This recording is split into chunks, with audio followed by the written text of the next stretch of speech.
കഴിഞ്ഞ 30 വർഷമായി മന്ദീഭവിച്ചു കിടന്നിരുന്ന ബ്രിട്ടൻ ഇന്ത്യ ബന്ധത്തിന് ഊഷ്മളത നൽകിക്കൊണ്ട് ബ്രിട്ടന്റെ ഒരു വലിയ വിജയമാണ് ഇതെന്ന് ബ്രിട്ടീഷ് പ്രധാനമന്ത്രി കെയർ സ്റ്റാമർ പറയുന്ന ആ ഒരു വലിയ വ്യാപാര കരാർ ഇന്ന് നമ്മുടെ ഇന്ത്യൻ പ്രധാനമന്ത്രി നരേന്ദ്രമോദിയും UK പ്രധാനമന്ത്രി കെയർ സ്റ്റാമറും ചേർന്ന് ഒപ്പുവെക്കും. പീയൂഷ് ഗോയൽ ഉണ്ടാകും. ഒപ്പം ഈ കരാർ കൊണ്ട് എന്തൊക്കെയാണ് നേട്ടം, ആർക്കൊക്കെയാണ് നേട്ടമെന്നാണ് നമ്മൾ ഒന്ന് ചെറുതായി പരിശോധിക്കുന്നത്.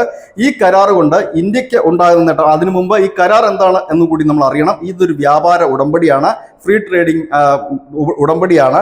ഇതുമൂലം വ്യാപാര തടസ്സങ്ങൾ നീക്കം ചെയ്യുക, താരിഫ് കുറയ്ക്കുക, ഇന്ത്യക്കും UK-ക്കും ഇടയിൽ ചരക്ക് സേവനങ്ങളുടെ ആ ഒഴുക്ക് വളരെ വേഗത്തിലാക്കുക എന്നുള്ളതാണ് ഈ കരാർ കൊണ്ട് ലക്ഷ്യമാക്കുന്നത്.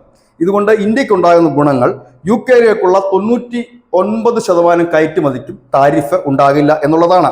ഇതുമൂലം തുണിത്തരങ്ങൾ, വിദ്യാഭ്യാസം, തുകൽ, പാദരക്ഷ, കളിപ്പാട്ടം, കായികോൽപ്പന്നങ്ങൾ, സമുദ്രോൽപ്പന്നങ്ങൾ കയറ്റുമതി ചെയ്യുന്നത് നമ്മുടെ കേരളത്തിലടക്കം ചെമ്മീനും മറ്റും മത്സ്യങ്ങളും ഒക്കെ കയറ്റുമതി ചെയ്യുന്നുണ്ട്. അത്തരക്കാർക്ക് രത്നങ്ങൾ, ആഭരണങ്ങൾ, എഞ്ചിനീയറിംഗ് ഉൽപ്പന്നങ്ങൾ, ഓട്ടോ പാർട്സ്, ജൈവരാസ ഉൽപ്പന്നങ്ങൾ ഇവയൊക്കെ താരിഫ് ഇല്ലാതെ തന്നെ കയറ്റുമതി ചെയ്യാൻ കഴിയും. 2023-24 55 ബില്യൺ ആയിരുന്നു ഉഭയകക്ഷി വ്യാപാരം. ഇത് 2030 ആകുമ്പോൾ 120 ബില്യണിലേക്ക് എത്തിക്കുക എന്നുള്ളതാണ് ലക്ഷ്യമാക്കുന്നത്. ഇനി UK-യെ സംബന്ധിച്ച് പറഞ്ഞു കഴിഞ്ഞാൽ അവരുടെ വിസ്കി ഉൾപ്പെടെയുള്ള മദ്യങ്ങൾക്ക് 150% താരിഫ് എന്നുള്ളത് 75% ഉടൻ കുറയും. 10 വർഷത്തിനുള്ളിൽ അത് 40% കുറയും. അതായത് അവിടുന്ന് ഉള്ള മദ്യം വളരെ വിലക്കുറവിൽ ഇവിടെ ലഭ്യമാകും. ഇത് ഒരുപക്ഷെ അമേരിക്കൻ മദ്യങ്ങൾക്ക് ഒരു വലിയ തിരിച്ചടിയായി മാറാനും സാധ്യതയുണ്ട്. അതുപോലെ തന്നെ UK-യുടെ മിക്ക ചരക്കുകൾക്കും 15% താരിഫുള്ള എല്ലാ ചരക്കുകളുടെയും താരിഫ് 3% കുറയുകയും ചെയ്യും. ഇവിടെ ശ്രദ്ധിക്കേണ്ട മറ്റൊരു കാര്യം, കാറുകൾക്ക്, അതായത് UK-യിൽ നിന്ന് അനവധി കാർ കമ്പനികൾ പ്രവർത്തിക്കുന്നുണ്ട്. അവരുടെ കാറുകളും മറ്റും ഇന്ത്യയിൽ ഇപ്പോൾ വലിയ നികുതി കൊടുത്താണ് വാങ്ങുന്നത്. അത് 10% കുറയുന്നു എന്ന് പറയുമ്പോൾ തന്നെ കാർ വിപണിയിൽ വലിയ ചലനങ്ങൾ സൃഷ്ടിക്കാൻ പറ്റും.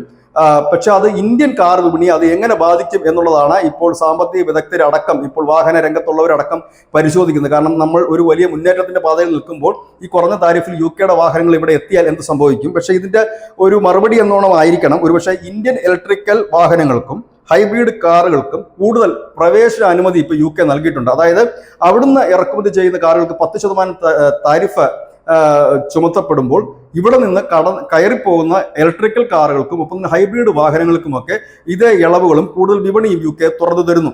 ഇത് ഏറ്റവും കൂടുതൽ വെട്ടിലാക്കുന്നത്, ഈ കരാർ ഏറ്റവും കൂടുതൽ വെട്ടിലാക്കുന്നത് ഡൊണാൾഡ് ട്രംപിനെ തന്നെ ആയിരിക്കും. അദ്ദേഹം തുടക്കം മുതൽ തന്നെ പറഞ്ഞുകൊണ്ടിരുന്ന ഒരു കാര്യം, അമേരിക്കയിൽ നിന്ന് ഇന്ത്യയിലേക്ക് ഇറക്കുന്നതിനൊന്നും ഇന്ത്യ താരിഫ് ചുമത്താൻ പാടില്ല. പക്ഷേ ഇന്ത്യയിൽ നിന്ന് അമേരിക്കയിലേക്ക് കൊണ്ടുവരുന്ന ഉൽപ്പന്നങ്ങൾക്ക് താരിഫ് തങ്ങൾ ഈടാക്കുമെന്നതായിരുന്നു. പക്ഷേ ഏതായാലും UK-യുമായി ഇങ്ങനെ ഒരു താരിഫ് കരാർ നിലവിൽ വന്നതോടെ മറ്റു യൂറോപ്യൻ യൂണിയൻ രാജ്യങ്ങളും കൂടുതൽ രാജ്യങ്ങൾ ഈ കരാറുമായി ഇന്ത്യക്ക് ബന്ധപ്പെടാൻ കഴിയും. ഇല്ലെങ്കിൽ ഇന്ത്യയുമായി കൂടുതൽ രാജ്യങ്ങൾ കരാറിനായി ബന്ധപ്പെടുക വരും ദിവസങ്ങളിൽ കാണുന്ന ഒരു കാഴ്ച തന്നെയായിരിക്കും. ഏതായാലും ഇന്ത്യയെ സംബന്ധിച്ച് പറഞ്ഞു കഴിഞ്ഞാൽ വിമാനത്തിന്റെ പാർട്സുകളും ഒപ്പം തന്നെ യുദ്ധോപകരണങ്ങളുടെ പാർട്സുകളും മറ്റുമൊക്കെ ഇത്തരത്തിൽ താരിഫ് കുറഞ്ഞ രീതിയിൽ ഇറക്കാൻ കഴിയും. ഇതുമൂലം ഇന്ത്യയിലെയും ഒപ്പം തന്നെ UK-യിലെയും വ്യാപാരികളെ സംബന്ധിച്ച് വലിയ ആശ്വാസകരമായ ഒരു വാർത്ത എന്ന് തന്നെ പറയേണ്ടി വരും. ന്യൂസ് ഡെസ്ക് മുസ്ലിം മലയാളം.